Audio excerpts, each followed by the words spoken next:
Good morning.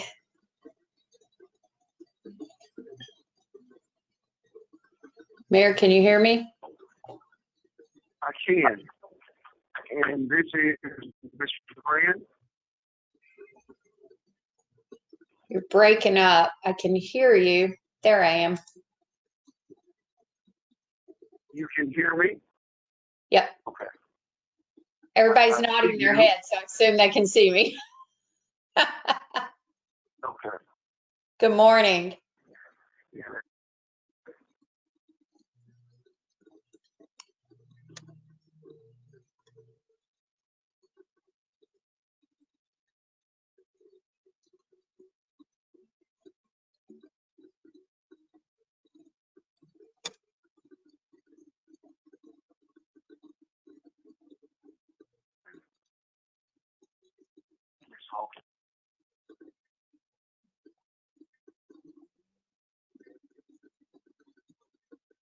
I can't hear you, Mayor. Okay. I'm not talking. I'm muted. Okay, that would be why. Nancy Kiefer, I think I know you. I've seen you once or twice in my life.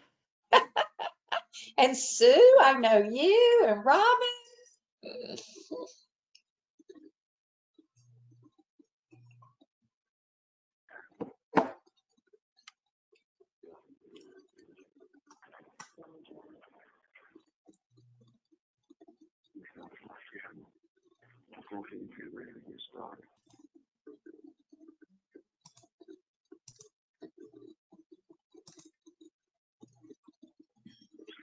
Okay. Good morning, everyone, and welcome to today's community discussion surrounding business and media and equity in our community. I am delighted to have each of you with us and so very appreciative that you would continue this community-wide journey that we are on. And it is a journey. It will unfold and evolve as we move forward. I believe in doing things in an organic fashion, allowing it sort of to take shape and take a life of its own. While it certainly is a mayoral initiative, it will only be as successful as we as a community make it. And if we're going to help this to be successful, we, one, have to be committed, and I appreciate your commitment, and two, we have to encourage others to participate, but most importantly, we who engage must be committed. So this morning, we're going to do things quite a bit differently than we did on the last occasion. This is an opportunity for us to listen, and so in order to listen, we have to bring our ideas to the table and talk. So in just a moment, I'm going to introduce this morning's facilitator, but before I do that, I would like to talk about some of the practices for this meeting and subsequent listening sessions that we would like to carry out across all platforms and all meetings. First, you all have joined the meeting, and once you join the meeting, a technician will enable your ability to use your microphone and your webcam. It's important for you to know that if you are using a mobile device, your camera will not be enabled. In other words, you won't be able to use a camera if you're using a mobile device. However, your speech recognition and voice will work just fine with a mobile device. Please use the raise hand feature when you desire to speak. And some of these things our facilitator will review with you as she's going to lead us. Requests to speak are automatically prioritized by the meeting software when the raise hand feature is used. So it is best to raise your hand in order to be a prioritized speaker. A meeting technician will unmute your microphone at the appropriate time to allow participants to speak. If you have any questions or concerns, please contact us at equityinitiative@codb.us or 386-671-8203 for additional comments. Now, during the last session that we met, I was asked what my definition of equity was. And I wasn't quite prepared to define it, and I'm still not quite prepared because I really don't want to shape our thoughts, because this is not at the end of the day, it's not what the mayor wants for our community, but it's what our community chooses to embrace, and what each of us as individuals and institutions choose to embrace. But with that in mind, Sarah Truer shared with me a picture that I have seen in the past, and many of you may have seen it also. And it sort of describes what equity is as it relates to equity versus equality. And so as we post this picture, I want to share with you sort of the difference between equity and equality. And many of you may have seen this before. I've certainly seen it a number of times, but I think it properly highlights and illustrates something that I want us to be able to identify across all platforms. Equity versus equality, while the picture obviously illustrates that they all have the same box, it doesn't make it an equitable experience in watching the ball game. And at the end of the day, if we as a community are going to achieve greater equity, I think it's important that we be intentional about that. And so with that being said, I want us to think about it from that lens, in part. At the end of the day, equity is more than treating folks the same. But if we can agree that that's our goal, at the end of the day, I think that's a great step.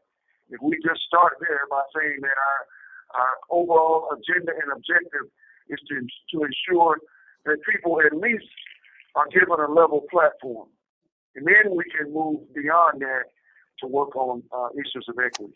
So this morning, I have the pleasure of introducing a young lady who is well known in our community.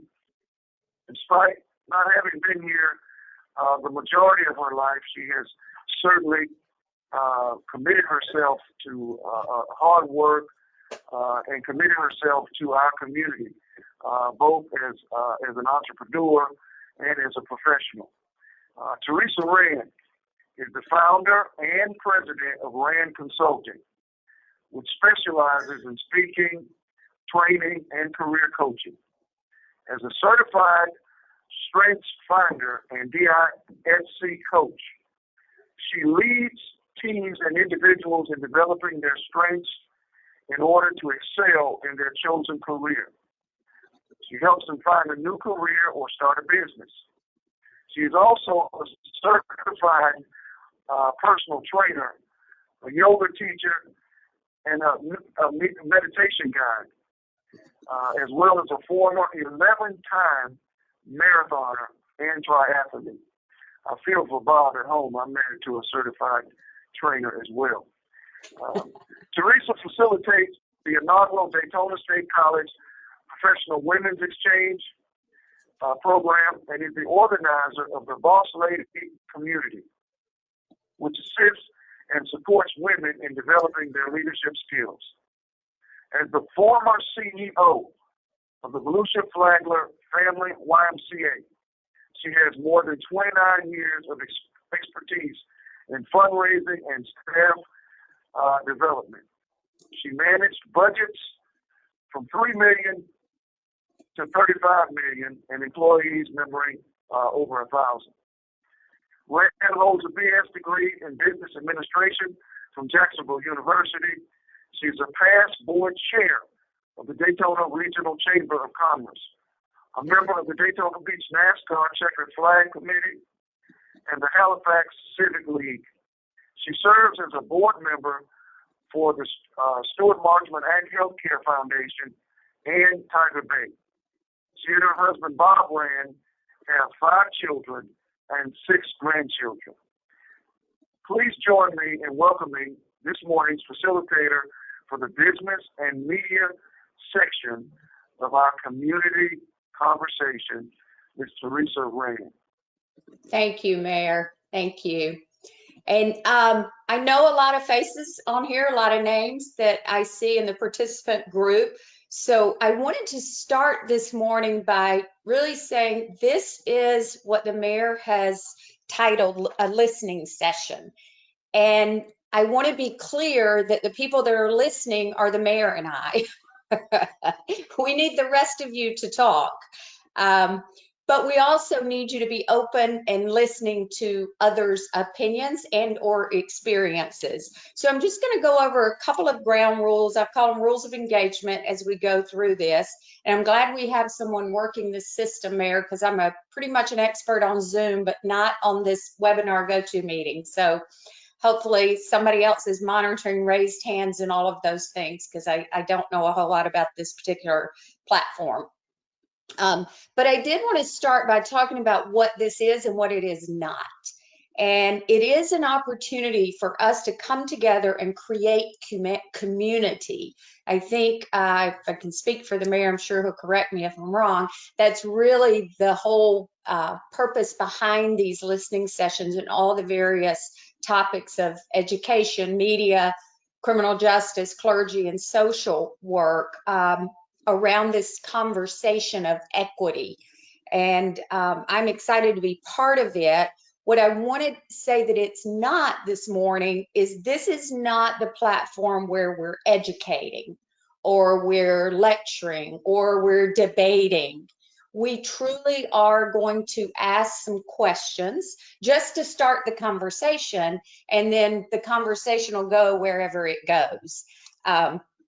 So this is not the place where we're beginning to take action, but we're trying to find out where we are. So as the mayor continues on with, I believe, Mayor, you're going to have 4 or 5 focus groups under each umbrella, correct?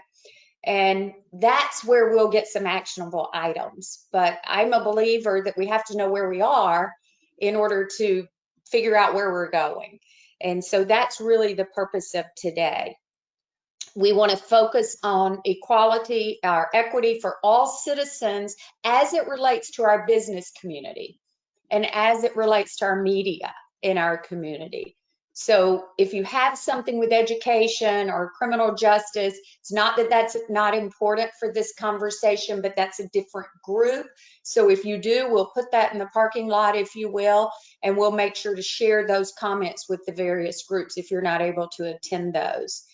And then it's not, again, it is about strengthening our business community. We have Nancy here, and Nancy's done some incredible work, Bob Lloyd, with the chamber this year. I know Bob, when he took the nomination to be the board chair, COVID was probably nowhere in your mind of the things that might happen during your year.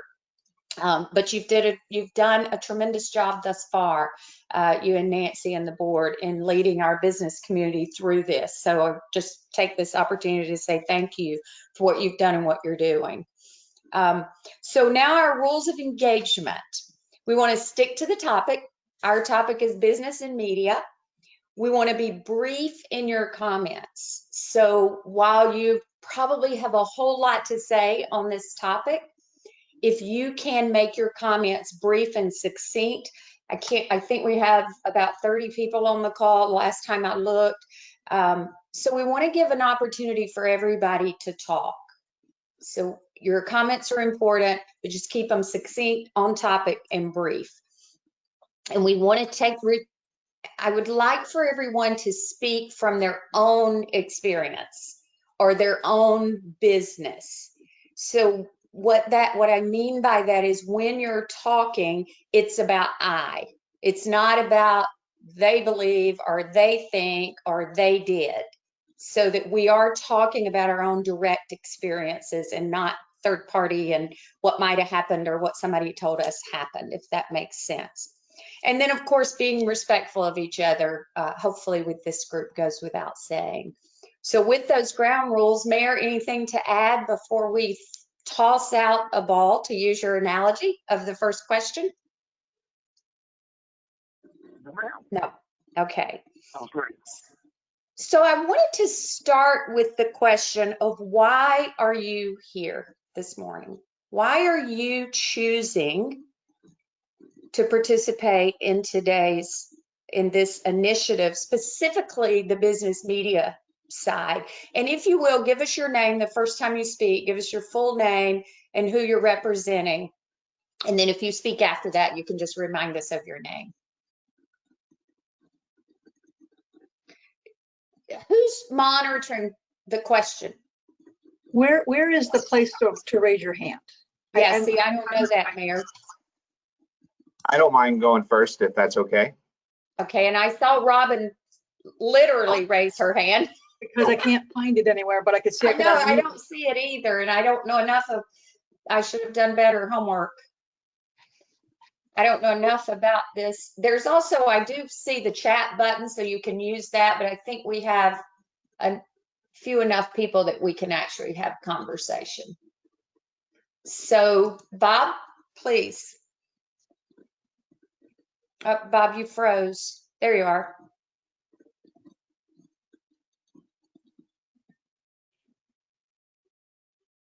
Bob, can you hear me? Are you asking for Bob Lloyd? Was that the Bob were you the Bob that said you would start? I think that Joseph was the first. Okay, I'm sorry. I was too busy looking at the controls So, and I can't see everybody. So Joseph, go ahead. so thank you. My name's Joe Castelli. I'm the proud new principal of Mainland High School. So that is, well, the big reason, one of the big reasons why I want to be involved in this conversation today and in the future conversations, because one, I'm brand new to the community, and this is going to, build connections and build Mainland's connections with the community, make those stronger. My goal here at Mainland is one of my many goals and priorities this year is to get our community partners involved to help build partnerships that lead to equity for Mainland in the community. I had a couple student workshops recently that the kids are all about building the community partnerships, but the big piece of those conversations were, how can we get, if I'm speaking as a student, how can we get involved and make sure that we are providing opportunities for our fellow classmates, for our fellow Buccaneers. So we come together as one to get through some tough times. I've done a lot of work when it comes to equity from the county I came from. So I'm excited to bring some of those ideas and then learn from the ideas that already exist here. So just real quick, that's why I am here, to learn about you guys, learn about this partnership, and then hopefully give back as much as I bring in from these conversations. Thank you very much and welcome to the community. Okay, I'm going to go to Robin King and then Bob Lloyd. Thank you, Teresa. Good morning, everyone. For me, the reason I'm here, so Mayor Henry, I love the photo. That I've seen that before, and I think it's a great visual. What my goal is and why I'm here is I want to move the fence that they're behind. That I want access to prosperity for all. And how do I help our businesses find the talent that they're looking for by removing some of those unseen barriers that we put up. And so I'm looking forward to learning more and hearing more on how some of those best practices that we can then share with other businesses as well as our own business. How do we remove that fence, those barriers to the services that our community needs. So I've got kind of like 1 foot here, and then I'll also be in the health and social services, so it's kind of a two-sided coin for us. Great. Thank you, Robin. Thank you. And Mayor, I don't know who's monitoring the system, but Nancy sent me a text that said the raise your hand thing might be blocked. And I can't see everybody. So if if somebody else raises their hand, you'll just have to speak up. Bob, go ahead. All right, first of all, thank you, Teresa. I'm here first and foremost because I support our mayor, Derek Henry. What you've done in initiating this conversation should be applauded. If more cities across America would do the same thing that you're doing, we'd all be in a better position, but you should be applauded, and I'm thankful to be participating this morning. So that's reason number one. Reason number two, I have to confess that I do have a prejudice towards a color, and that color is green. And so, you know, one of the things that's been quoted often is that money is the great equalizer.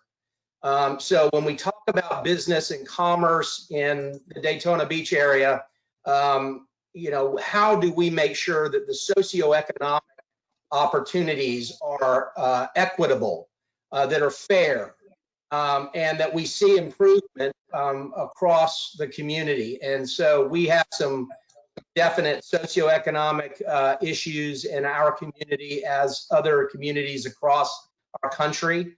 So how do we create a business environment that is vibrant and that provides opportunities for everyone?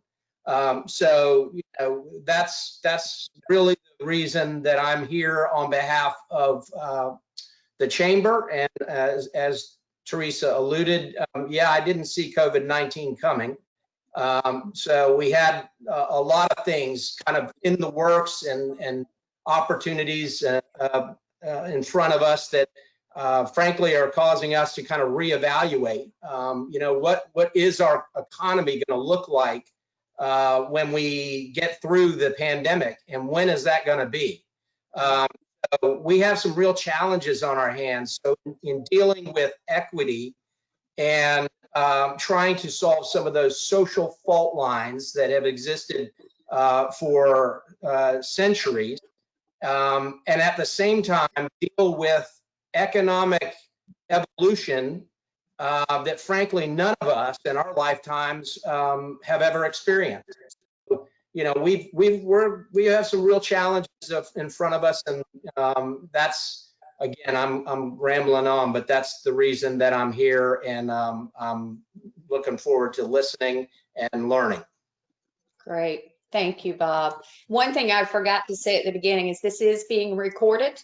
So I'm assuming, like the first session, that it can go out and be listened to at a later time, but I did want to make sure everybody knew that.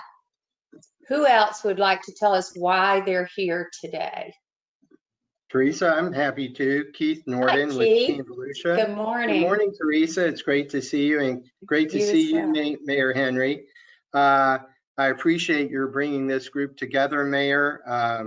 You may see me look in an opposite direction. My camera is up right in front of me, but I can see you all just immediately to my left. So don't think I'm not concentrating.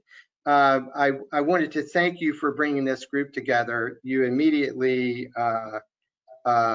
again, showed your leadership for Daytona Beach and our community and in Volusia County.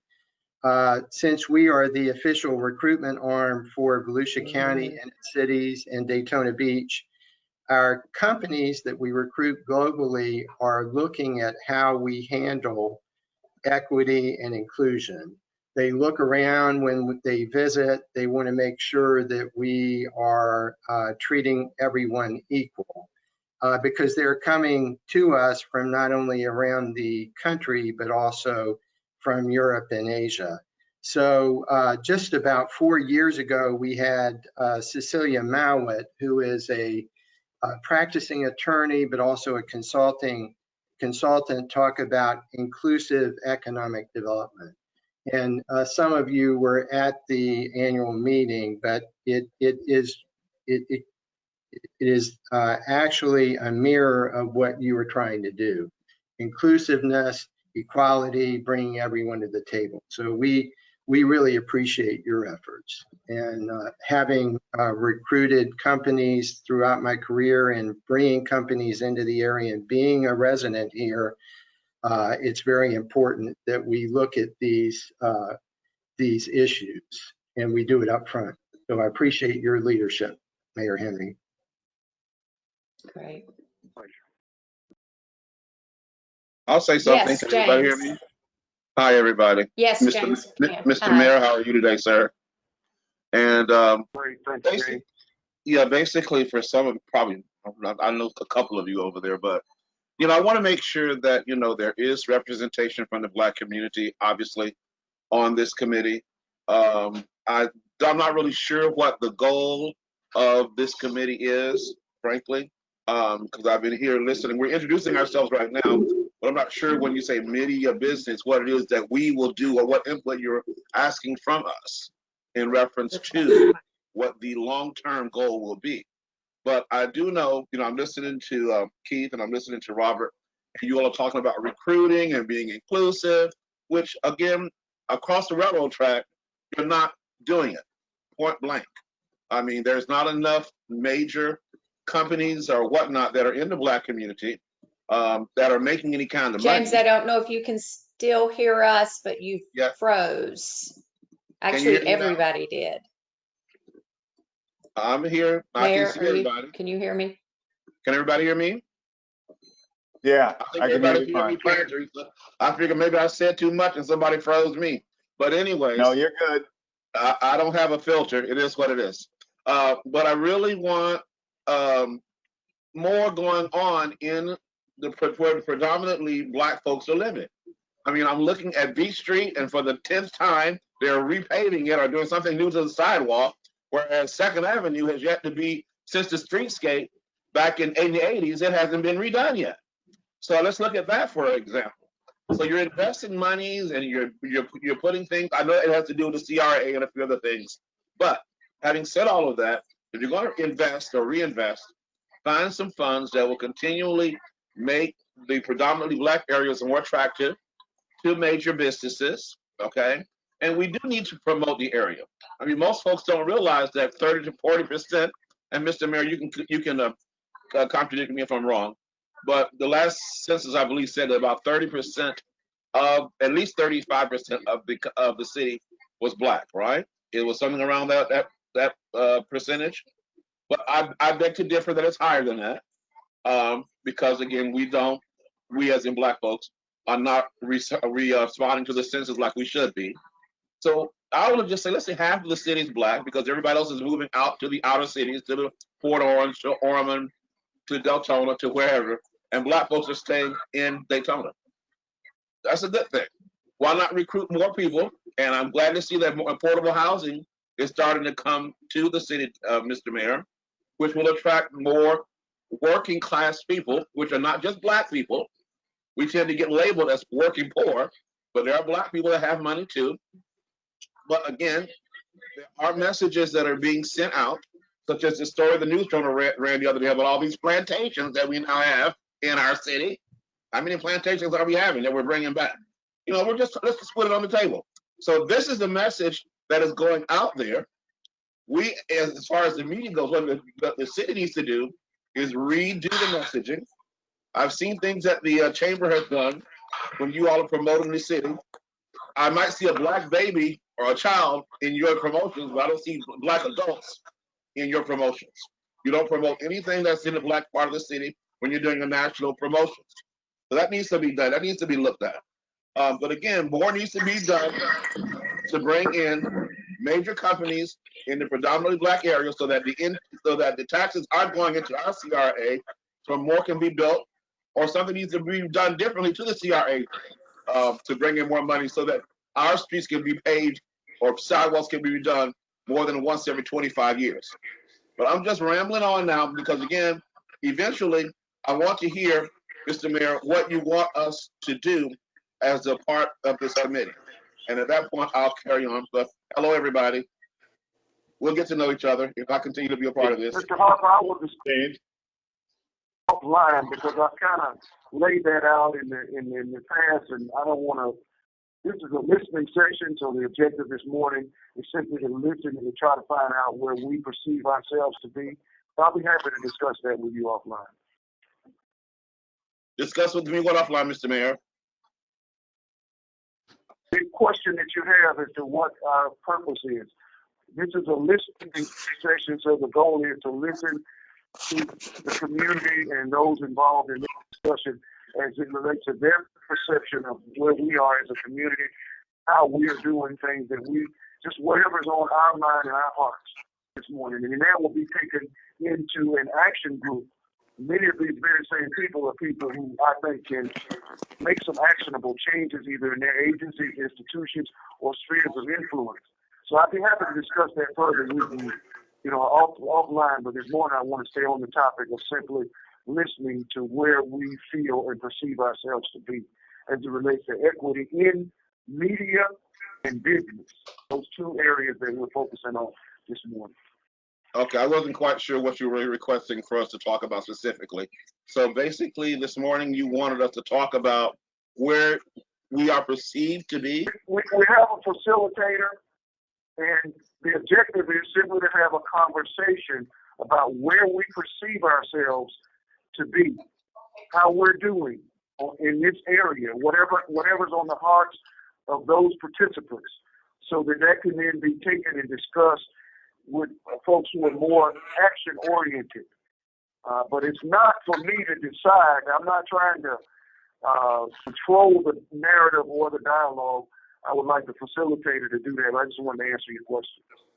Okay, and Mayor, go ahead. Can you hear me? Can you guys hear me? I can. So your facilitator got cut off for about 3 minutes.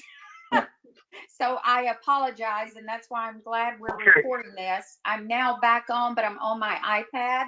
So I apologize, Mr. Harper. I will promise you I will go back and re-listen to this as I take notes. And I did get the gist of it, and the mayor did answer. We're here to listen today, to hear what people are thinking, why they're here.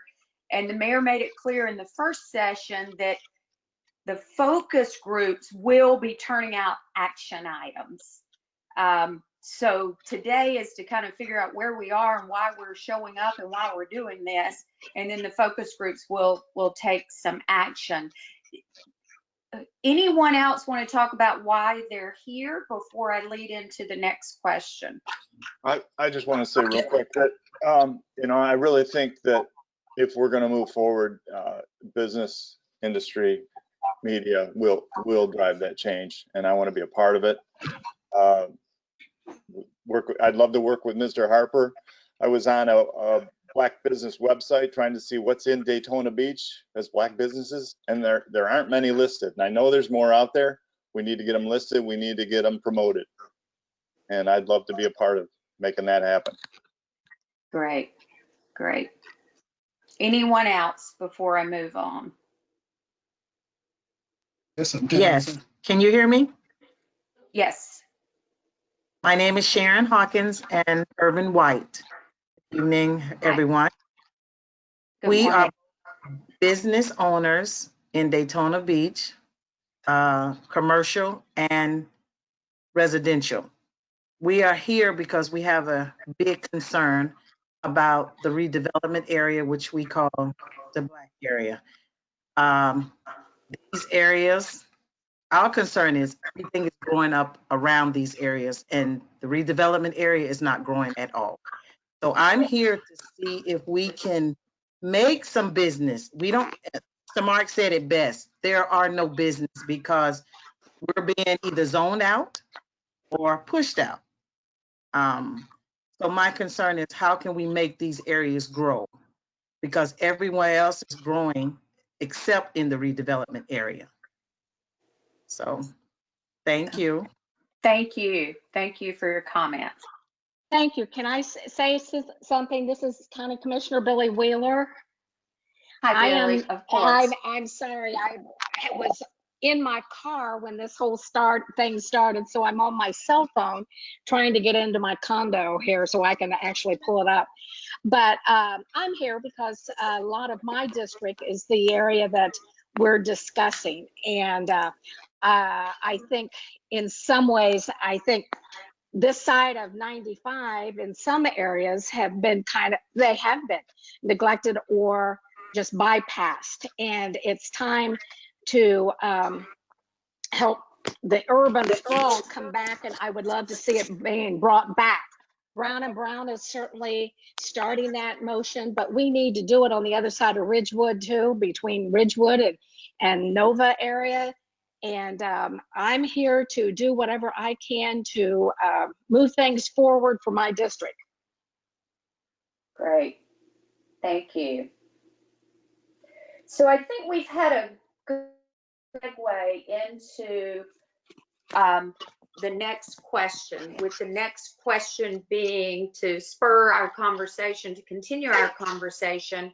And some of you answered this a little bit in your question, your introductory question, but I really want to get specific. Why is it important that we discuss equity? I keep saying equality, equity in our businesses and our media coverage. Why is it important?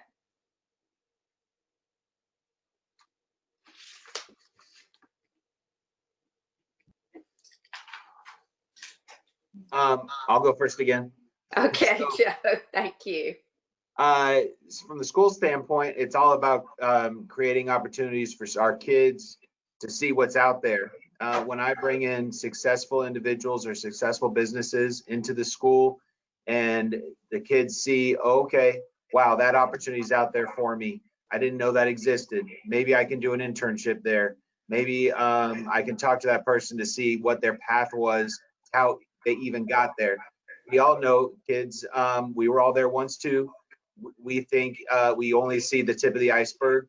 So we don't know the hard work that comes between us as high school kids and the successful person that comes and visits during whatever kind of talk they're doing. So if we can really be intentional about having local businesses and local opportunities come visit the school, see what we're all about while we're living and breathing here at the school site, and then have those intentional conversations with our kids, so our kids can see, okay, wow, I didn't even know that's a pretty easy first step for me to go and do an internship here, or I didn't even know about that secondary opportunity as far as secondary education, whether it's a tech school, a university, right across the street, Daytona State, whatever it is. It may be just a simple class that this individual took to get their foot in the door, and then they took the next step because they met this person. So if our kids can actually start building roadmaps in their head of what it takes to build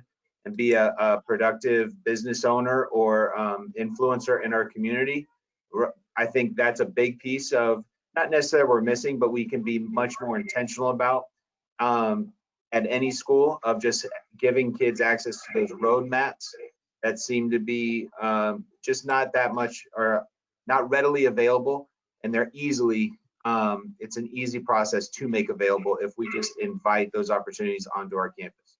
So that's what I'm going to be listening for. It sounds like a lot of the conversation is going to wrap around that. And that's my answer to your question. Thank you for the opportunity. Great. Thank you. Teresa, could you explain, when you're saying equity, what do you mean? I'm not really sure what you're talking about as far as equity, in what way, especially if it relates to media. Just for those of you who don't know, my background is in the media. I've worked at the Daytona Times, at the News Journal, at a few radio stations for the last 45 years of my adult life. So that's where I come in from, for those of you who don't perfect. But so when you're asking for us to give you some information about equity, I mean, I need you to be more specific. I mean, talk to me like I'm a 3-year-old. Let's go back to the Philadelphia movie. Well, and Mayor, I'm going to defer to you a little bit, but I'll start by saying I think part of the conversation is for us to define what equity means to each of us, because I believe if I ask every person on this group, we might get a diversity in answers. And I believe that's part of the conversation. And I know the mayor said he hesitates to describe equity in his definition. So Mayor, you want to add to that a little bit? No, I'm showing I think the picture describes really what I think equity is. It's really, at the end of the day, trying to make sure that people have access to be in the game, or to see the game, or to participate.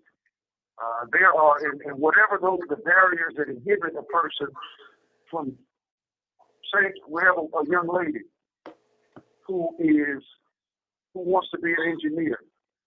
Are there barriers that are inhibiting our young women from becoming engineers? And then as a community, how can we eliminate those barriers? That's where the intentionality comes in. And so, that is how I would sort of define it. And it goes across the board in many different areas of the community. Yeah. And I'll just I mean, literally, if you look it up in the dictionary, equality has to do, and I'm reading here, from giving everyone the exact same resources, whereas equity involves distributing resources based on the needs of the recipients. So again, I think each of us would have our own, how we perceive that, how we hear that, how we've experienced those definitions. So I think part of the listening is for you to tell us what that means to you. Equity versus equality, where the mayor's chosen to use the word equity. So using that definition of distributing resources to those, let's see what it says, distributing resources based on the needs of the recipients. And the picture's great. I mean, the smallest child needed more than the grown man to look at the ball game. That's a very clear definition in graphic definition of the verbal definition that I just gave. Teresa? I have this is Billy. I have just a real quick thought in my mind when that comes to my mind as having an accounting background. I just look at it as a return on investment.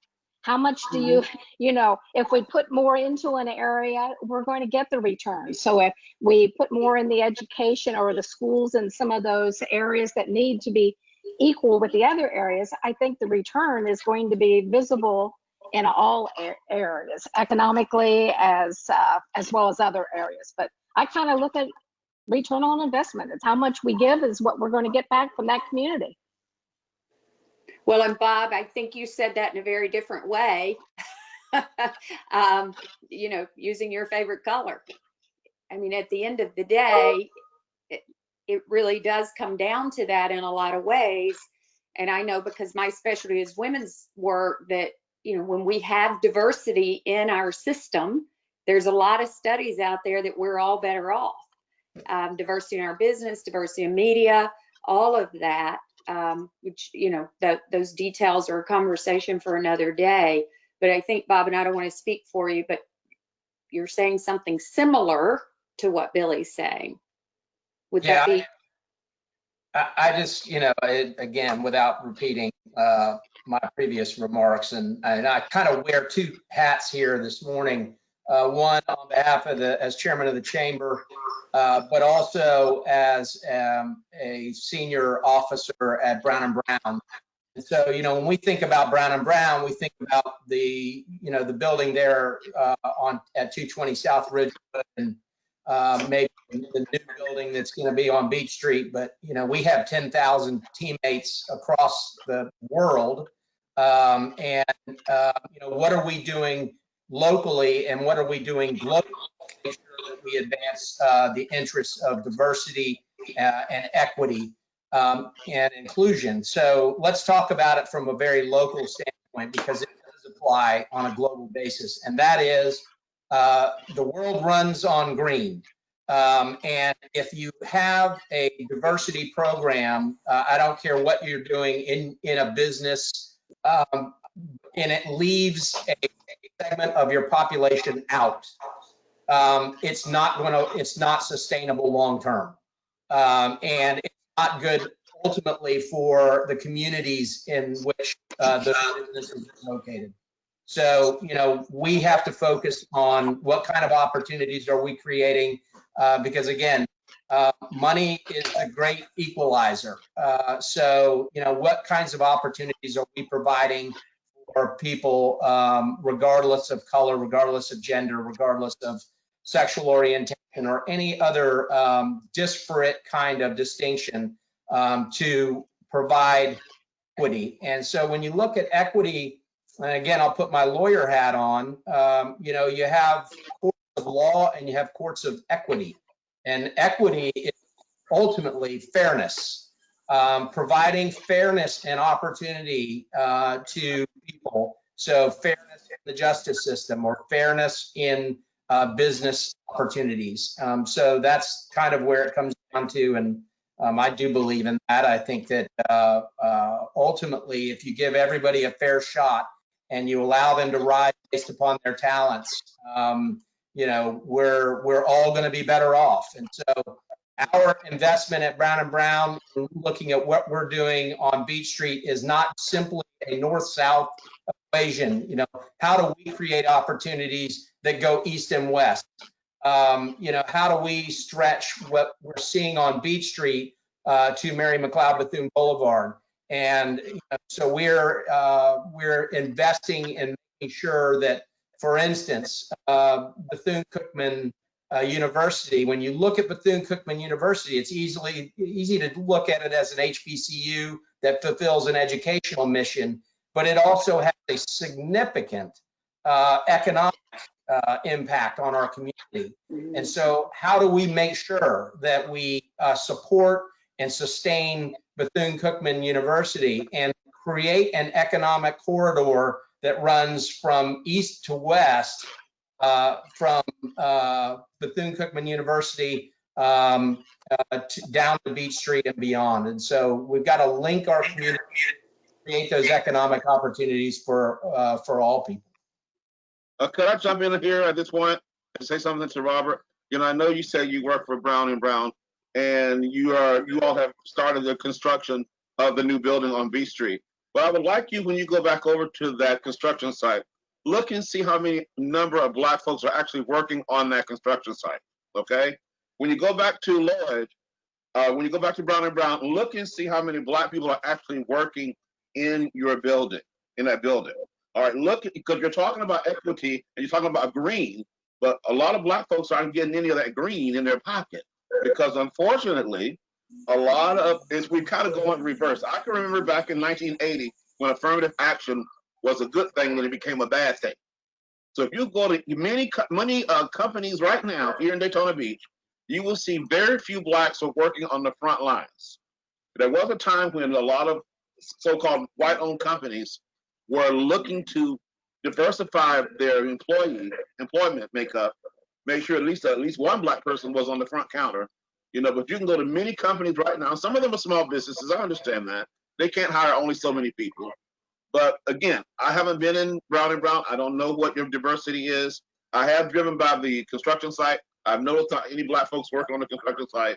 But I'm just saying, we got to put our money where our mouth is. If we're talking about making a difference and getting more equity, then companies, especially major companies like Brown & Brown, I need to go down there and apply for a job and get some more money in my pocket.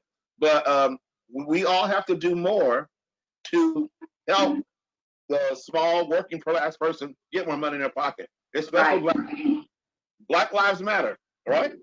Hey. Thank you, Mr. Harper. Sarah, I noticed you had your hand up, and then Nancy, did I see you raise your hand, or were you scratching your nose? Raising my hand. Okay, thank you. Sarah, go ahead. Can you hear me? Because I've had internet issues. So my name is Sarah Trulart. I've been a business owner for 23 years. So I own now a manufacturer's rep business, and I'm also a partner in a manufacturing plant. I have for years said that no matter what the issue is that, if the private sector, like a small business like me, or like, Brown & Brown, if the private sector does not get involved to make change, we cannot leave everything up to the government. Definitely the government has to implement policy. That's the only way to get some things done, to make people do things. You cannot make, unfortunately, in some cases, you can't make private businesses make us do what we should be doing, and that's what makes America great and capitalism wonderful. However, if we do not, as business owners, somehow come together and figure out how to get other business owners to own these situations, that's why I wanted to be a part of this, because I feel that we have to figure out some way to encourage, incentivize. I mean, we can't change everybody's hearts. That's what would be the cure-all for everything. But because we can't, we're going to have to figure out how to encourage businesses in the private sector to, and the media to own this and do the right thing with it. Certainly in the last probably 10 years, I've seen certainly many of my customers who are contractors have created positions within their company that have to do with ethics, right? Which is awesome. I mean, that's really kind of what we need. I'm wondering, if we're doing the right things with those positions. I wanted to share too, and I don't have the name of the source on here, but I want to share the huge difference between what I found to be the difference between equality and equity. And here's just like a couple of examples in a community. Here's an example of equality. All public schools in a community have computer labs with the same number of computers and hours of operation during school hours. That's equality. That says all schools get the same computers and have the same hours, and that's what equality is. Equity says that the computer labs in the lower income neighborhoods have more computers and printers, as well as longer hours of operation, because some students don't have access to computers or the internet at home. So that is an example of the major difference between equality and equity. I think that we need to be careful using the word what's fair as business owners, and in trying to make a difference. I think when we say what's fair, so many of us, and I grew up, the whole bootstraps. I grew up in Kentucky. I grew up, made my own way, blah, blah, blah. But I think that, when we use the word fair, when we're talking about equity, many of us bring our own baggage to what fair is. And sometimes fair is just whatever is equal. So those would just be my comments up to this point. And what I hope to see us do, and why I'm hoping to be, why I want to be involved with this, is to try to figure out ways to get our businesses, to help our businesses know what to do to create equity. That's a great statement. Teresa? Yes, I can't tell who's talking. Gerald Chester. Okay, go ahead. I wanted to add, and I think you said we were giving things, giving our input from our perspective. Right. Again, my name is Gerald Chester, President and CEO for Central Florida Community Development Corporation. We've been investing in the Midtown neighborhood for probably about 15, 20 years. And we are probably the largest private landowner in the Midtown core area proper, having built some over probably about 30, 35 houses in the core of Daytona Beach, affordable housing. It's been a challenge because of the disparities in the zoning. It's a hodgepodge of zoning over in Midtown. That situation has been, they tried to correct it, but that came as a result of years of, failed policy because of prejudice, probably without malicious intent. But you understand that when you work in the area and you hire contractors to come in and you want the same level of quality in your product, and the response almost overwhelmingly is, it's good enough for this neighborhood. That's a mindset. And someone spoke about the heart. There's very little that anyone can do to regulate that. If that's your perspective, that's a serious prejudice. And I find that to be true. The people who say that I deem them to be good people, but it's definitely a prejudice that they bring to the table that has caused some of the disparity in that neighborhood and how we see that neighborhood. And with regards to what's driven on green, I was paying the same amount of money that I would have paid in any other segment of the city, but that perception persisted. And even recently, I joined a group that had an interest of dealing with an issue, dealing with a street that was supposed to be an improvement similar to Beach Street on MLK. And they were supposed to take the lines, which are completely unsightly, put them under the ground. That didn't happen. It changed without community input. There are no pavers, but the lines that they put down on the street are wavy and just not of the same quality. And that goes back to the mindset, it's good enough for this neighborhood. And if anybody believes that's good, it's not good. And it was green involved. There was a significant amount of money of public investment in that area. And rather than building to the standard where we want to be, they invested that money and spent it as to how they perceive that neighborhood. So you can have all the money in the world, but if you don't begin to address the prejudice that you bring to the table, we're going to continue to have those sustained problems. I'm glad that we're investing in one of the core institutions in our neighborhood that we all should be proud of across the city, not just Midtown, but we need something bigger than something that's going to create jobs. We need to be able to help businesses create wealth, because at the end of the day, James indicated that, you know, there are companies that are large and predominantly white that don't have a lot of Black employees. Well, I don't think anyone consciously go out and not try to hire Black employees. They hire people in their circles, in their social circle relationships with, which often excludes people who are definitely qualified. I know a lot of smart, qualified people who don't work in some of these companies, but if they're investing in their space, the reality is there are a lot of minority companies that hire minority people because of relationships. But if you have policies that result in those communities being depressed, then there's going to be disparity, and that's why we need equity. I don't think it's fair that we put more people pockets that didn't really go through what you went through, but that's the only way you're going to begin to change things. There has to be equity. And right now, we're not looking at equity in our policies that cause a shift in our communities that are depressed and pretty much broken. And if you want to begin to do that, I think we have to make a conscious effort to make that happen. Create wealth for some of these minority and Black businesses so that they will reinvest in their neighborhoods. That will happen because of proximity and because of relationships. And so I think that's something that has been on my mind. I know I spend a lot of money in the Black neighborhood, but we're a very small company and it's not enough. Thank you, Charles. Nancy, you wanted to speak? Thank you, Teresa. Yeah, so, you know, my main goal is to listen, to understand. And as I'm sitting back here trying to grasp all of the conversation, we've been asked what our perception is. So everybody's perception is right. It's their truth. It's what they know. And I think that that's something we all have to be respectful of. So part of what I think about leading the area's largest business organization is the definition between perception and reality. And this is something that's the definition is different amongst all of us as well.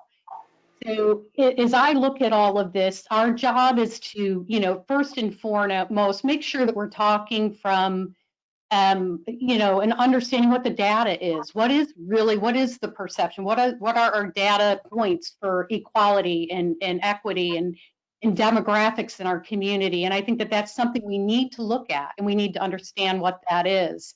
I do think, you know, all respect Mr. Harper, but a drive-by of a site is not a reality possibly of what's going on. So I don't, when we make broad statements like that, it casts a conversation that if depending on what access you have to data will lead you to a different conclusion. So that's all I'm saying. When we have these conversations, let's make sure we have some data points that we're looking at as well, so we can have them from an informed standpoint. And I say that and respect everybody's perception here because we believe that's our truth. It is our truth. That's what we know. So I wanted to share that from our perspective.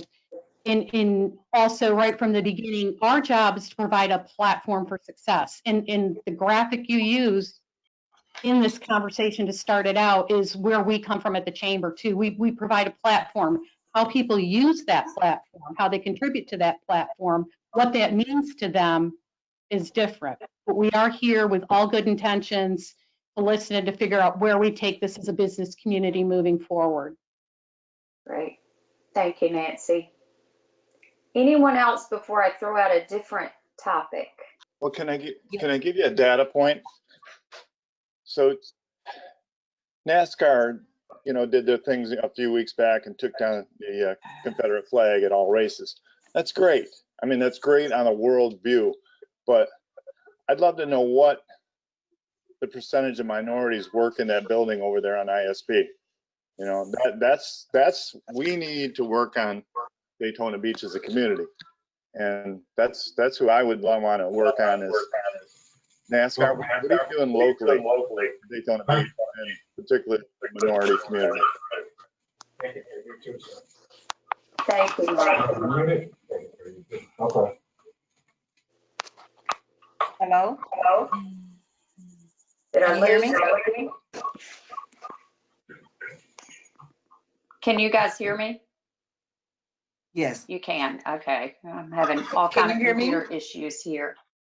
So Can you guys hear me? leading with Mark's question, I want to just move on real quickly on talking about, is anybody willing to share what are you doing in your business, in your contact area around the work of equity? Because I can't remember now who said it. I think Sarah said, we want to know what to do.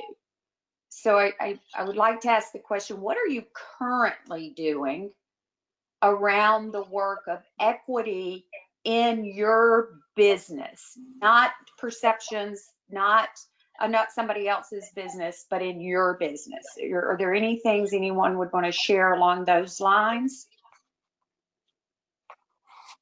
Miss Teresa, can you hear me?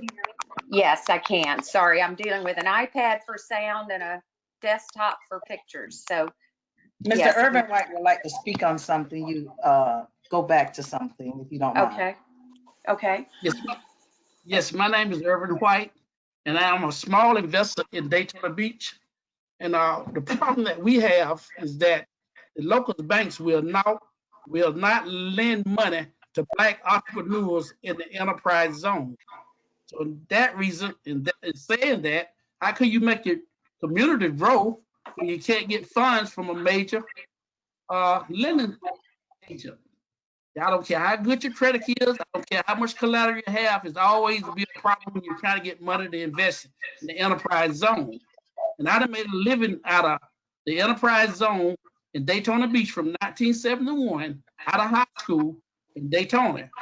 But right now, as I speak, the city have went 10 years back or 15 years backwards from having 50 to 60 Black businesses in that area down to less than 16 businesses as we speak. That's not moving forward. And the only way we use equity, that I look at equity and that the bank tell me about equity, is what you have invested that you don't own. And I have a few that I don't own anything on, which I call as my equity to move forward. And every time you try to do an investment in the enterprise zone in Daytona Beach, the city got rules and regulations to knock it out. And that's what my job is. I try to develop the area where I make my money from, spend it right back in the area. Right now, we got 4 projects on the table that we can't much find funding for because we're in the red circle of the Black community. That's what we're trying to make grow, the Black community. We don't have funds to go out west of 95. We don't have funds to go west of US 1 across the river. You have to put your funds where you're able to stand there and survive. And I think I have did a wonderful job of making a living here in our Black community instead of trying to invest in the Black community to continue to make it grow. And I tell everybody, if you don't put your seeds back where you get them from, they're going to die out.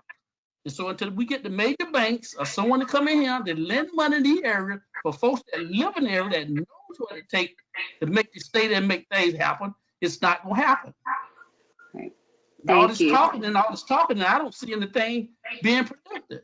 Only thing I see is stuff being taken out. The major thing is what Mr. Chester just spoke on, the landscaping of Dr. MLK. That's one of the worst job and project I have seen in the city of Daytona Beach. Be a new redevelopment area. And I'm welcome to you guys to walk out there. I'll walk with you because I'm a construction worker that love it and point out all the areas that's wrong out there, that area. And who gonna come in there and want to invest some money? Here now, we just did an investment in there, and we must figure out which way to go because the landscaping and the streetscape that they done out there, removing parking. I'll give you an example. We started off just on my block with 4 businesses. We had about 7 to 8 parking spaces. With the new construction for 4 businesses, I have only 2 parking spaces now. So to me, that's a way to take out my equity.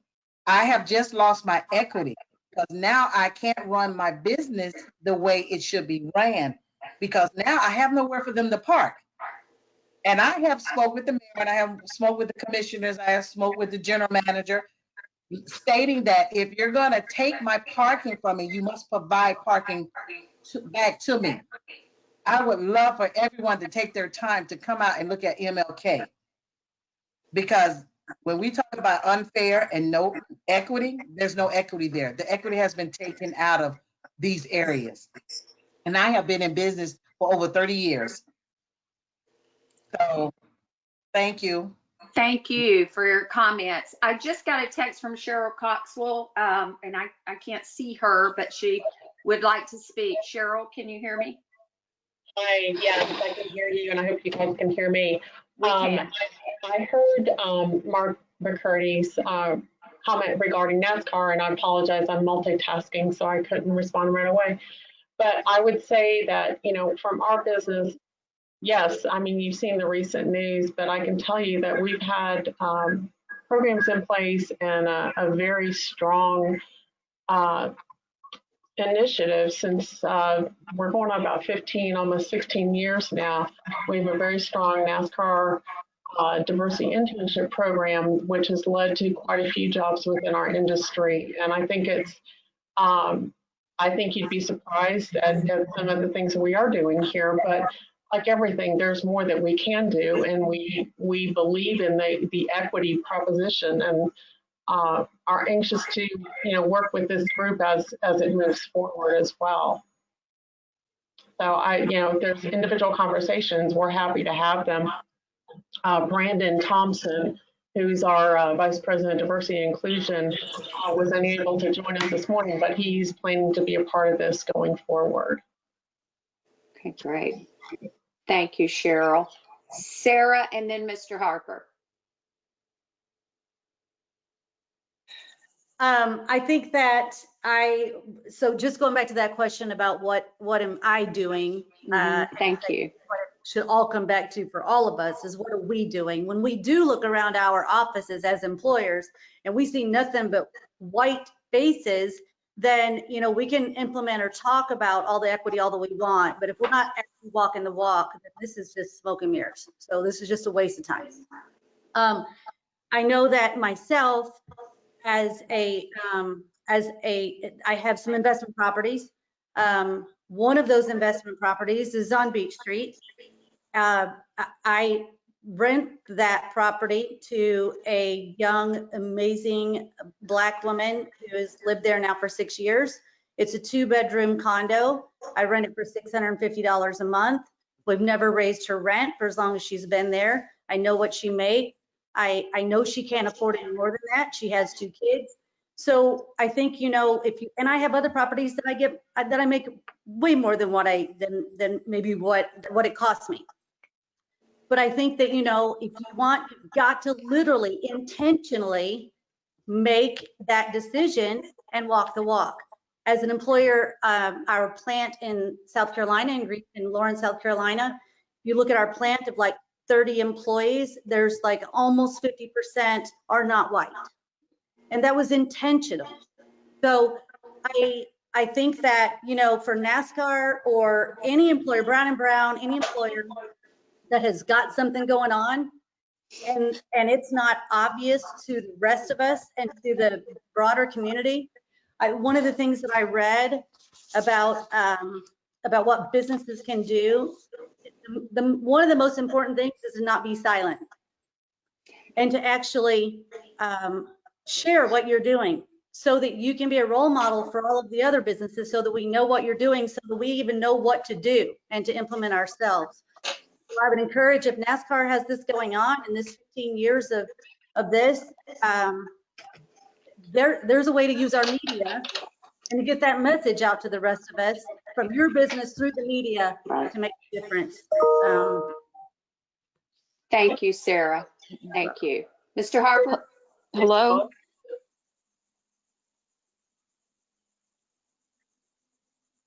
Go ahead, Mr. Harper.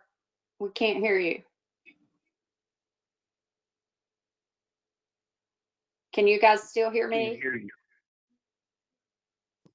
Yes, We I can. hear you. You can hear me now?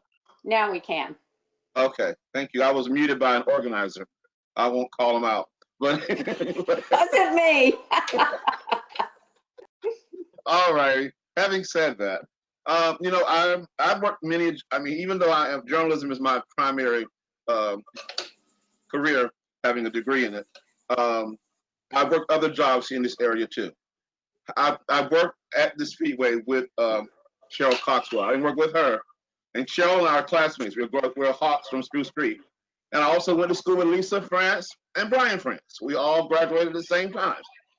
So having said that, and Cheryl, I love you to death, but when I worked in the ticket office, I was the only black working in the ticket office. That's been a minute.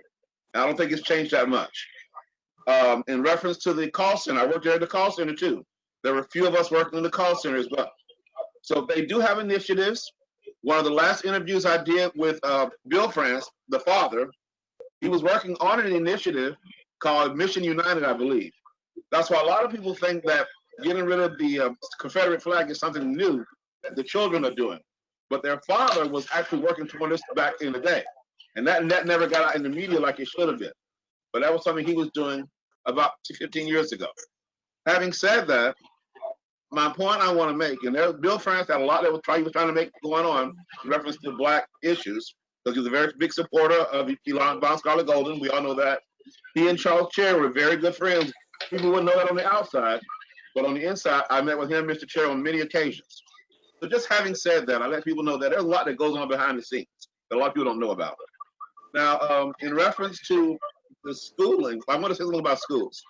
Mr. Harper, can I get you to be very succinct, and let's talk about the question that we're actually articulating now is, what are you doing in your business? This is where I was going.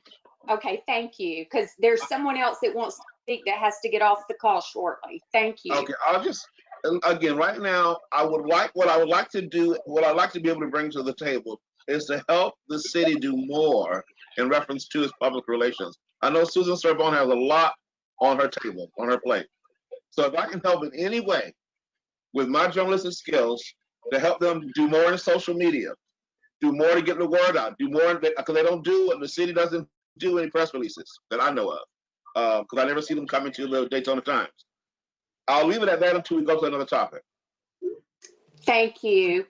Cheryl, I think you had something else, and then Mayor, I'll defer to you if you can see the people that are on the phone. No, thanks, Teresa. And Sarah, you made a very good point. You know, if people are doing things doing things as a national company, they may not be as well known in the, those efforts might not be as well known as in the community as they could be. And you're correct on that.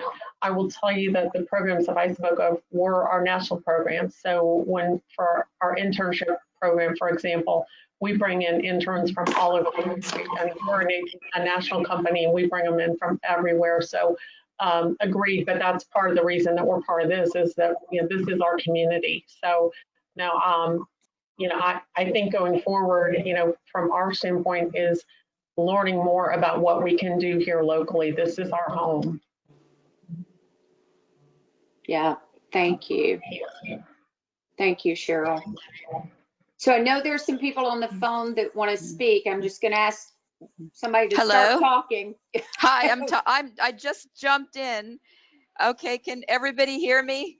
Yes, and if you'll My name, introduce yourself. Thank yes, you. my name's Jenny Nozick, and I'm a local author and activist focused on promoting a sustainable society from the grassroots cultural level. And as it turns out, the main principles of sustainability and resiliency are nature's core principles, which is diversity and equity. Those are found in nature.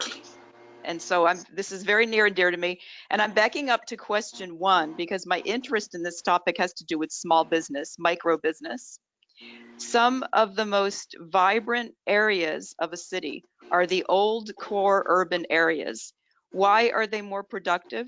Because property taxes are being collected, but no new infrastructure has to get built. They just have to repair and maintain. So it's like more bang for your buck, those core urban areas. They're very valuable. And then also core urban areas always have a grassroots business culture going on. There's always small businesses trying to happen. Business is a thing that wants to happen. It's nature. It's part of nature. And so possibly some of the best investments I think we can make would be to identify obstacles to micro business. One example is food trucks. Another example is cottage businesses. Another example is identify obstacles to ownership of commercial buildings, local ownership. Like along Second Ave, Second Ave was one of the things that motivated me to adopt Daytona Beach as my hometown. I fell in love with that street. When I looked at it, I said, this place is beautiful. It doesn't look occupied as it could be, but I could tell that it was a beautiful place and has great potential to be vibrant. And I live on the beach side in a historic neighborhood next to Main Street, which is another blighted street. But again, great potential. I would like to see all these streets packed with businesses and each business owner, as many as possible, owning their buildings. So how do we get the local ownership of buildings? As it's been pointed out, you can't force businesses to do anything. So if some, buy and hold landlord from out of town is holding on to a place, you can't really force it necessarily, but how do we remove obstacles to local ownership? And then I see that with houses too. There's a lot of old houses in Midtown, small houses that are kind of fixer-uppers and they're up for sale. But what I see happening is them getting snapped up by investors who are just using a city as a monopoly board. And this is not just our city. These are kind of urban patterns going on. And one of my favorite resources about getting a grasp on these urban issues is called Strong Towns, strongtowns.org. It's not just Daytona Beach. It's not like we're such a bad place. I love Daytona Beach. It's a great place. These problems are common to everywhere. They're patterns of settlement that have become dead ends. And so it's how do we revitalize our beautiful core areas? And there's a reason why I'm a writer. It's because when I talk, I tend to ramble on. So I will be quiet and let other people speak. Oh, but I wanted to answer the question about equity. I went from being a person who was making $7,000 to $10,000 a year before taxes and had $0 to being a person who was in possession of a little bit more money. But 100% of my money is invested here in Florida, and probably 99% of it is invested here in Daytona Beach. So, and I go out of my way. I love to support Black businesses. I go out of my way whenever possible, just because there's a lot of Black businesses that are offering things that I want anyway. Well, that's it for now. I'll let some other people speak. Thank you all. Thanks, Thank Mayor you, Henry, Jenny. and thank you, Teresa.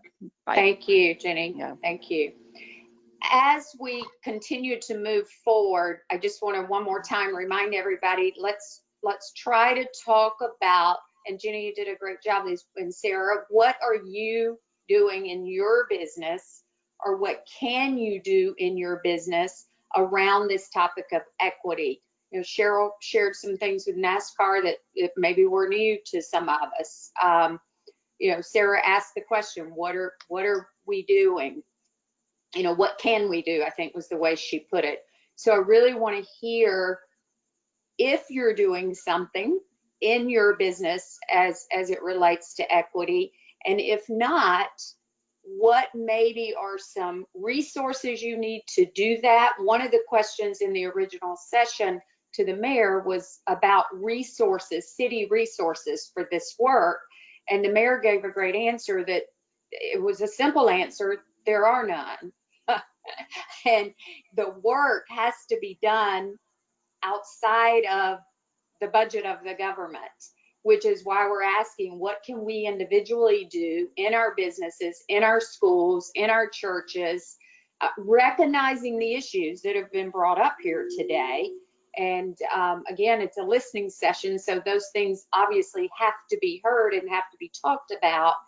But outside of the government solving the problem, this is the platform for the questions to be asked and the action to take place as we continue on with the focus groups.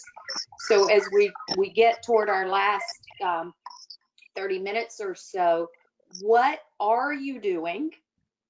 What can you do? And or what resources would you need to strengthen what you're doing or what you would like to do in the world of equity in your own business? Hello, this is Sharon Hawkins again. Can everyone hear me? Yes, we can, Sharon. Miss Jenny made a good point. How do we make the areas better? And for as resource, in the redevelopment area, as far as MLK, Mary McLeod, the problem we have is zoning. The city has zoned out everything. There are so many people in that community that want to bring businesses in, but the restriction that the city has as far as zoning, you can't have that. That's what's holding those areas back. Okay, good. So I would, and the bank financing. So I would like for the city to kind of work on zoning, because I did speak with the city about zoning and the process that you have to go through. It would never happen. As far as attorneys, as far as money, it's just the process is ridiculous. So if we can ease up on these zonings for new business to come in and stop letting business, and I'm going to say this, stop letting churches, because it's one of the things that's taken away the business for Mary McLeod and Martin Luther King. You have this because you have a church here. You can't have this, you got a storefront church here. It's too many, and we're not growing. So that's one of my concerns. Okay, great. So to sum up and to make it to the question of resources, some of the resources that would be needed would be better or more bank financing, and of course to look at the zoning. So I think those are two real things that, you know, we're here to hear about today. Absolutely. Thank you, Sharon. Sarah, and then Josh. Sarah, we can't hear you. I don't know if somebody. Okay, I just got There you are. There you are. You know, so just going back to Jenny's comment and also Sharon's, and obviously apparently a lot of this comes back to financing. You know, I think that we don't have to reinvent the wheel as business owners. Certainly those of us who have the power to make a difference as when we are the business owners. But I don't think we don't have to reinvent the wheel if we just look at what Netflix, if the media is true, and who knows. But you know, on June 30th, I read an article that Netflix actually invested $100 million into Black economic development initiatives by focusing that money on financial institutions that focus on Black communities.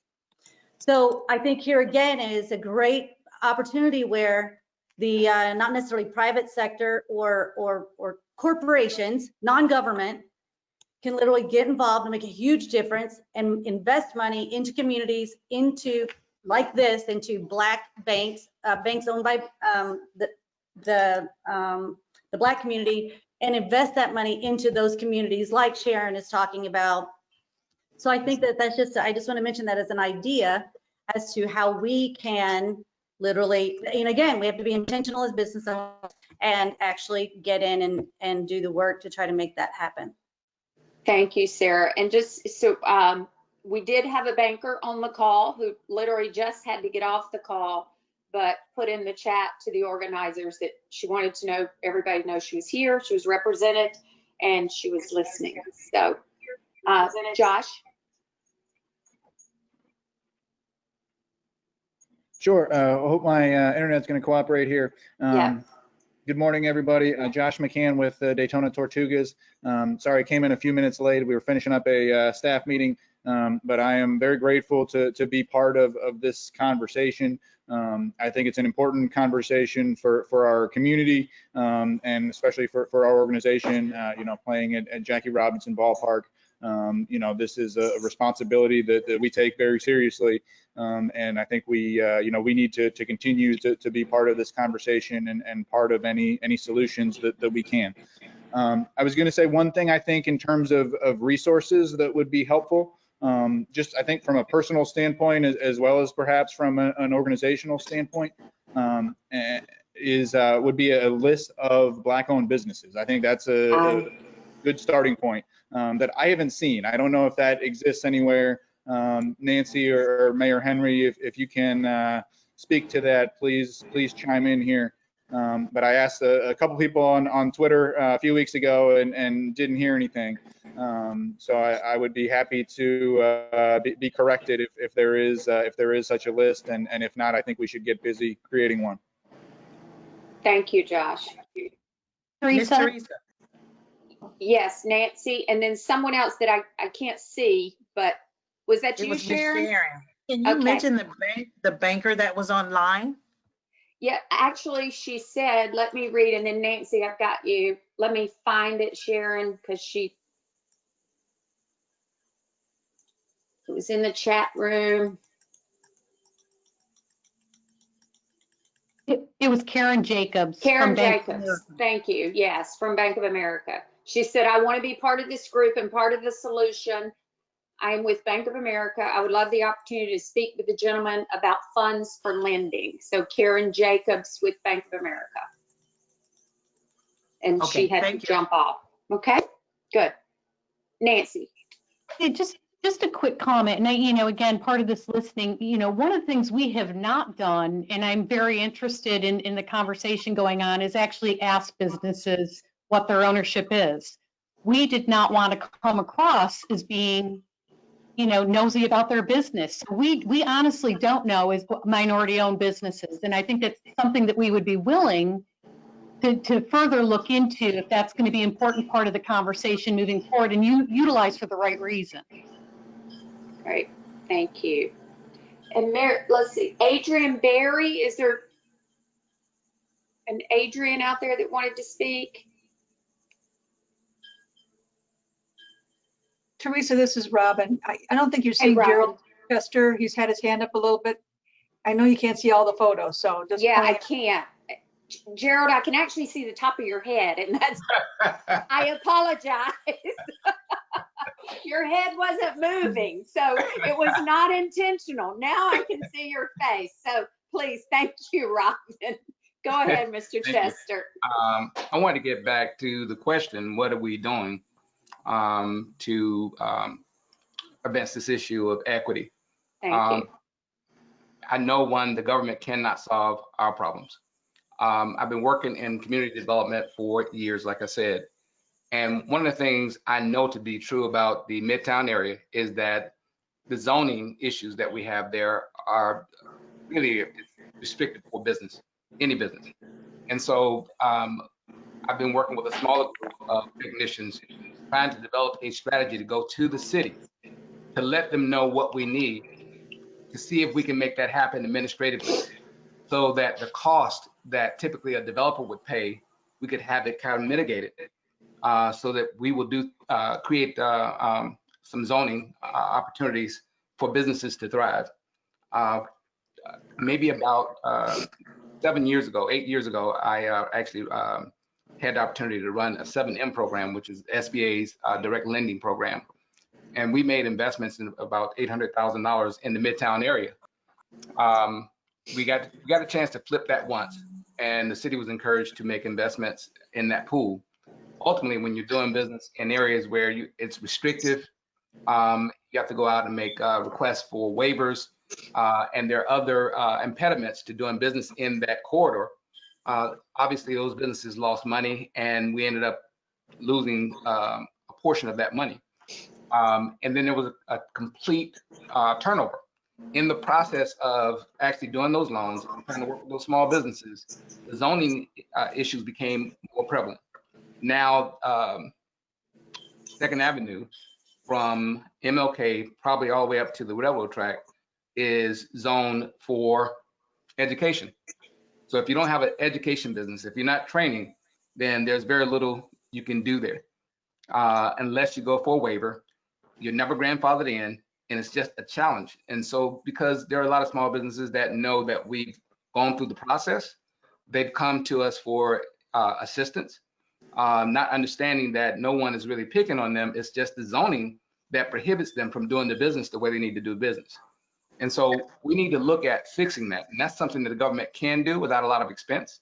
There's going to be some cost if you have to make amendments to the rules and have to get concurrency and go through the process to the state.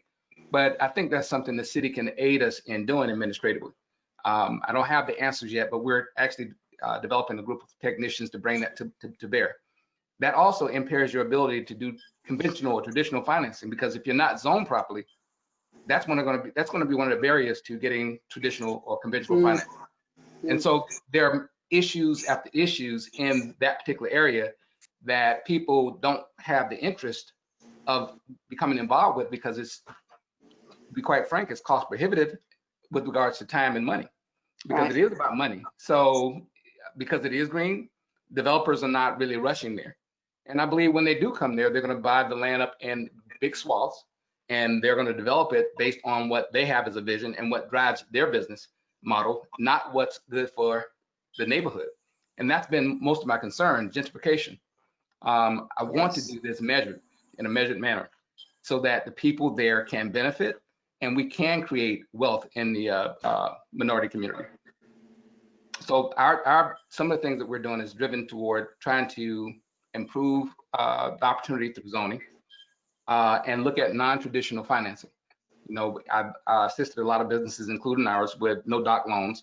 We don't want to continue to do that. We want people to position themselves to get conventional financing. But I think we're trying to develop a path to that space. Right. When you ask what we're doing. Thank you. Thank you. Anybody else out there that I can't see? This is Jason Small. I think one of the things that's important is making meaningful engagement. And I want to say it was Mr. Castelli that's reference to how our businesses are engaging. How our businesses are engaging with our students. I work for a national company in telecommunications. It's actually new to Florida. I've even reached out to our leadership to do more engagement with HBCUs. Specifically, I'm a two-time graduate of Bethune-Cookman, so of course that's where my heart is going to be. For me, it was when I got into the field 10 years ago, I had no idea it existed. These companies are, and so as companies say that they're working on initiatives for inclusion, you're not seeing the turnaround when it comes down to some of these HBCUs and engaging those environments meaningfully for their students. A lot of great kids graduate out of Bethune-Cookman and leave this area simply off the fact that there are no jobs. There's no income source to come in. You've got, even with the development along that corridor, along the MLK corridor, there are properties that sit and fall into disrepair where small businesses could take them over, small businesses could rebuild them. You could have the opportunity to see some of that blight that's there be reduced by allowing these small businesses to come in. But as many have stated, whenever they try to open up a new business, they're zoned out, or there are so many restrictions that it becomes prohibitive for them to put out the amount of money it would take to move past those restrictions. And I think that if you really want to see equity be built within these communities, one, these kids have the opportunity to be more than just a basketball player or more than just a pastor, because those are, I mean, while it's great to have those dreams, there's a limited window for those things. You cannot, pastors don't exist in one city where everybody's making $1 million. It just doesn't happen. And that's the reality of it. When they see these small businesses, when they see the businesses that come in during bike week or during homecoming, or that come in, you know, and set up shop in these parking lots, make a couple $1,000, and then they disappear. They stay within the community, which means that that dollar doesn't stay in the community. But these lots still sit empty because nothing can be built on them, nothing can be put in place to create new opportunities and give the impression at minimum that there is a path beyond, that there's a path to that sort of success and that sort of equity. So when you're talking about these initiatives, it has to look, even from a business perspective, we've got to start looking at not only how we position ourselves, and even with the media, it was brought up that a lot of things that are happening aren't being broadcast. You don't want to get to the point where it comes off as pandering, but if you're showing that you're making a meaningful engagement with the community itself will say, no, they're serious about their business. You know, when you hear Mr. Harper say that in working with Bill France or knowing Bill France, he's pushed some of these initiatives back to the 70s. That's what that kind of testimony reduces the idea that, oh, you're just doing this now because in 2020 everybody's in an uproar about equity or everybody's in an uproar about equality. These changes have to be meaningful, and it can't be something that you just do behind closed doors. Great, thank you. Robin, I saw you nod your head when you talked about students leaving. And I know even at the chamber level, we've had that conversation many, many times about, we have all these great institutions here, but we graduate very smart young people and they move. Our greatest export are our students. Yeah. You know, so there's, you know, Nancy and I have been working on how do we retain talent from, you know, Joseph, I really want to meet you from Mainland. Yeah. I live right down the street, and Mainland's my favorite high school, even though I did not go to school here. I just want so much for your students. I really do. What I was thinking about when Jason was talking was, so I'm going to speak not as our services, but as a company. We have, you know, we only have 15 employees. We're small.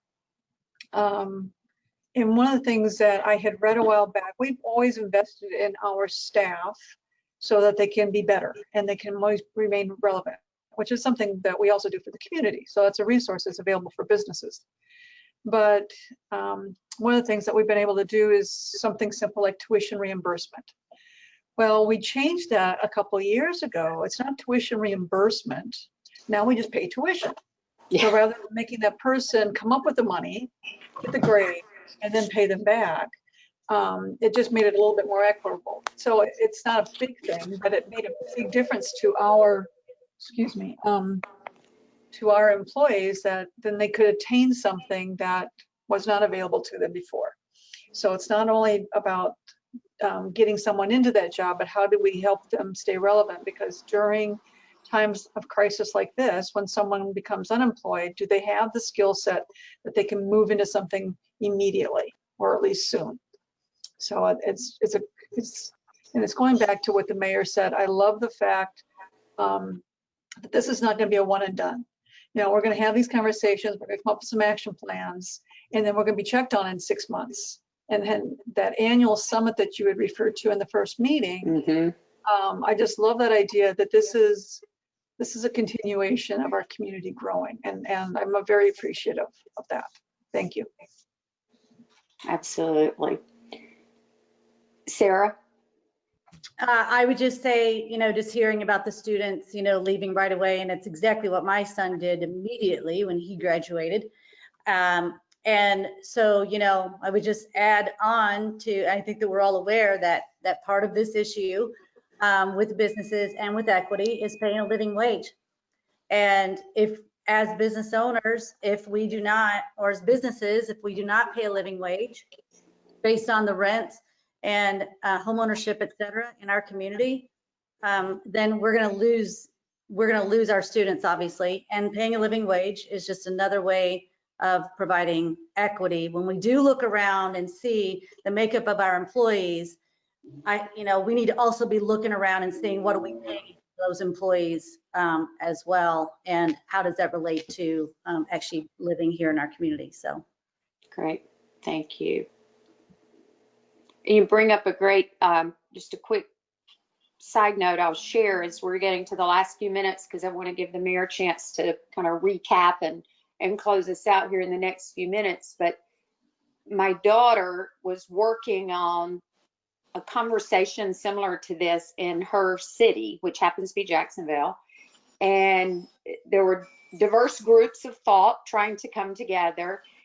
And I was talking to her about this, and somebody said it, I can't remember who, that this is the beginning. Maybe it was you, Robin. We have to have these conversations. And the two groups that they were trying to bring together in Jacksonville could not even agree on how to start the conversation. So they canceled the initial meeting. So I say that to say we're here. We obviously have a diverse audience here. We have a diversity in opinions. We have a diversity in experiences, but we're all here. And I would like to see more of us here. And you brought, I think you said it, Sarah, or Robin, one of you, that this is not just a one and done where there is no action. But I'll reiterate again, the action is going to have to come from us. Those of us that own or run or operate businesses. We've got a lot of businesses represented here, small, medium, and very large. And we have Keith, who is bringing in businesses. So I thank you for being here. We have Nancy, who's here to try to give resources to businesses. Joseph with our students. But at the end of the day, it's what we individually do in our own businesses and, quite frankly, in our own homes. But that's a conversation for another group.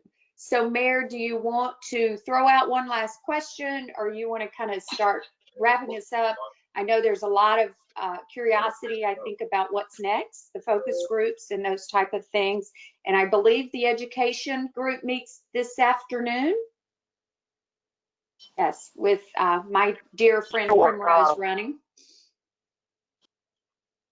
Can't hear you, Mayor. Let's first. Oh,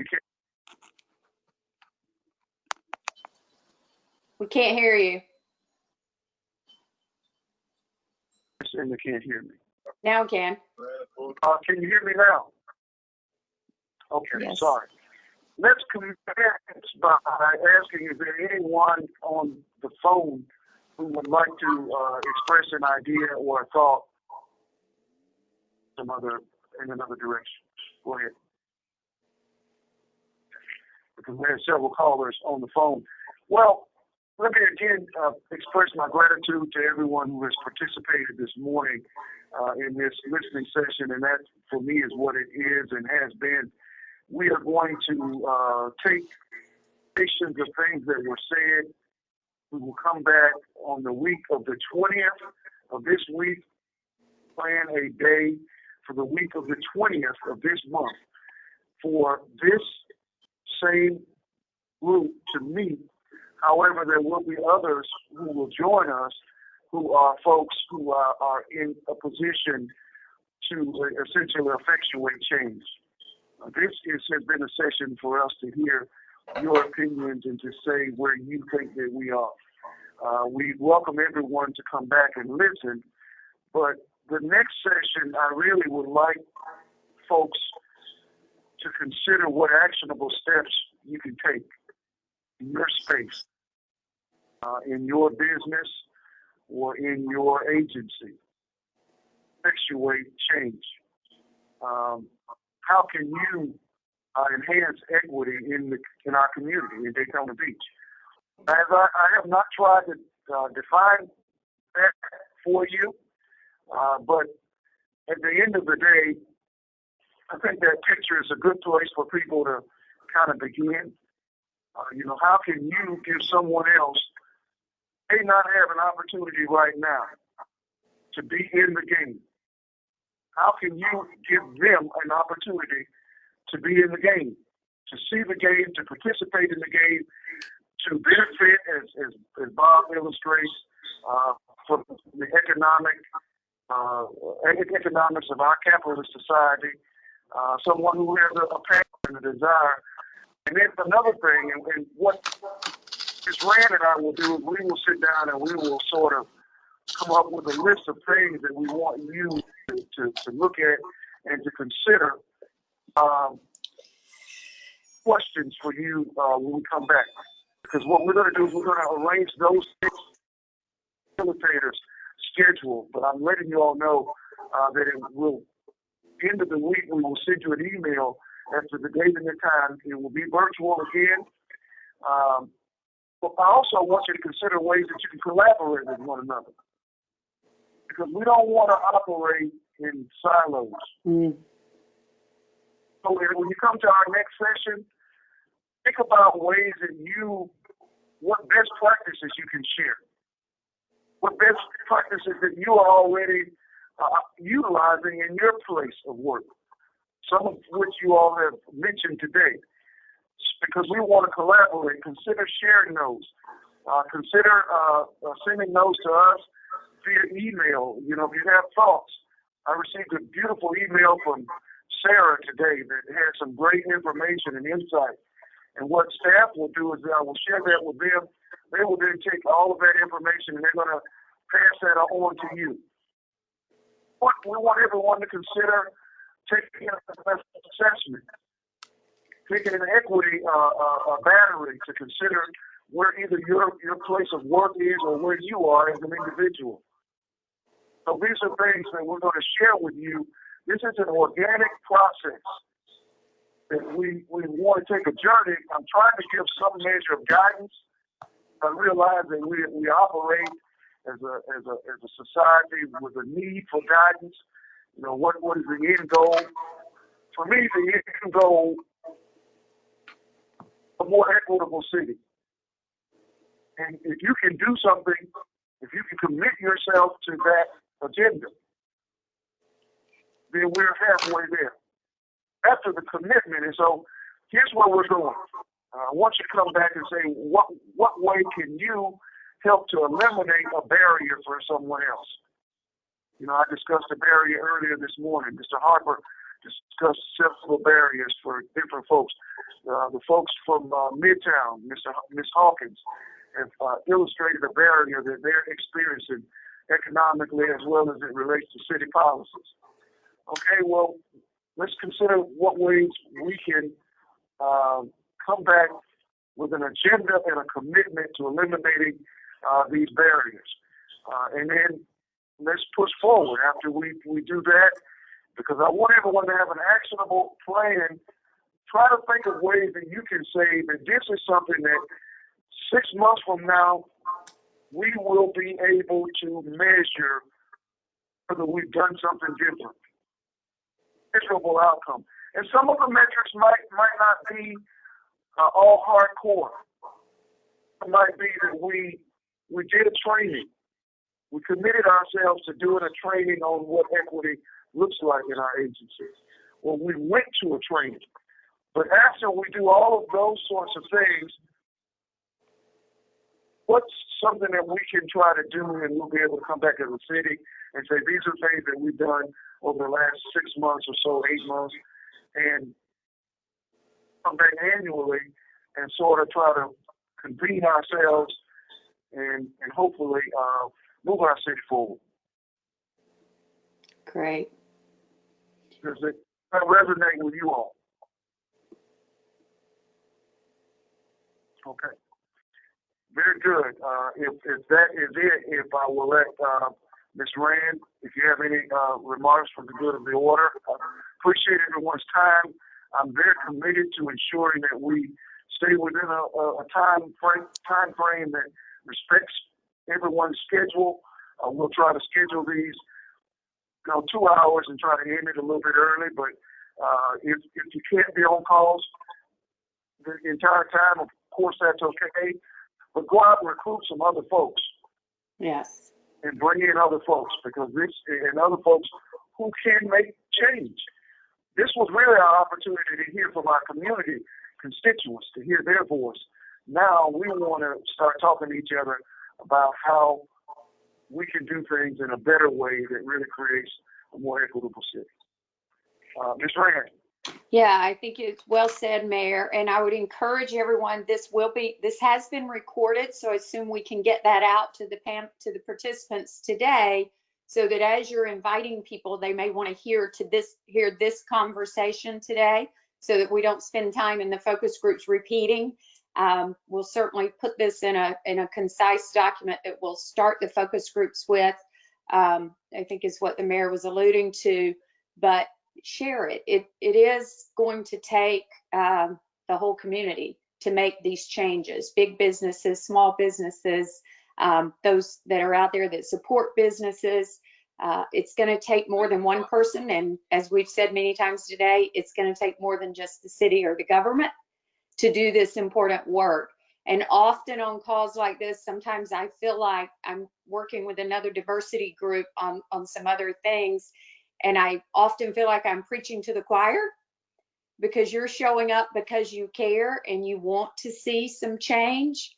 So I encourage you to really talk to other people that might not feel the way you do, but we can get them here so that we know what everybody's thinking. It doesn't do us any good to only talk to people that think just like us, which is comforting for all of us to think everybody should think just like us, but that's not how it works. So we need all different opinions, experiences in these conversations for it to truly make a difference, and it's not just another thing that we've done. So with that, Mayor, again, thank you for starting this. Thank you for inviting me to be part of it, and thank you to all of you that have taken 2 hours out of your day to join us. At least we didn't have to drive anywhere. We got to sit in our home or our office, so save some time. Thank you all. Thank you, Mayor. Thank you. Goodbye.